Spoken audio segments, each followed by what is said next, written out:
现在就让我们一起加入客家风情，大家来讲客家吧。Welcome back to another conversational Hakka here on ICRT. Hello， 你好，大家好，我是 Alice Peng。Hello， 你好，大家好，我是 Joseph Ling. This month we're teaching you the phrase 快一点，也就是 hurry up or soon. 脚到位，脚到位 ，OK, that means hurry up. 有时候快一点不是要做什么事情快一点，是等什么事情希望它快一点发生那样子。所以有时候我们英文也可以说 soon, all right? So how about this?You know, Taiwan is known for its fruits, right? 有些时候我们买水果很开心，想要赶快吃，可是还没熟，所以常常要等它熟一点才能吃 right? So let's put you in this situation about buying fruits and waiting for it to become ripe. Let's hear this conversation. 草本日買嘅黃梨都係蠻熟，外國家建議咧，爭食的。希望腳到位熟，我很想吃咯。哦，一直聽到熟，有個東西熟。咻就是手哦，是手的，不是叫你咻咻咻对，好像是射飞镖一样，对不对？没有，shook. We hear that repeatedly in this conversation because that means ripe, and we're talking about fruits. Okay, yesterday I bought pineapple.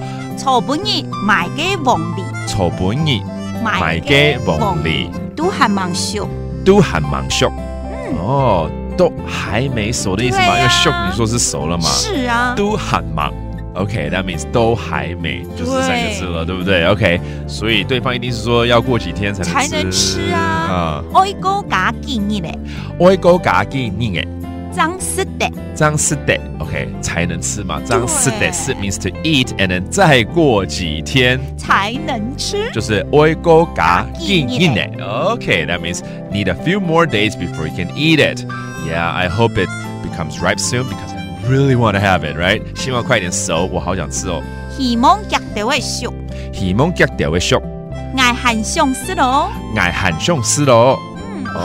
好想吃，又是吃，好吃，我就知道是吃了。尤其鳳梨那種酸酸的，哇，滋味真棒啊 All right, let's review some of these phrases such as the pineapple, 鳳梨 and then ripe, 熟 然後要再過幾天。高家建議咧，高家建議嘅 Okay, that means another few more days. All right, and this whole month we're teaching you the phrase hurry up or soon, 快一點，腳到位，腳到位。And let's listen to this conversation again. 草本日買嘅黃梨都還蠻熟，外國家建議咧，爭食的。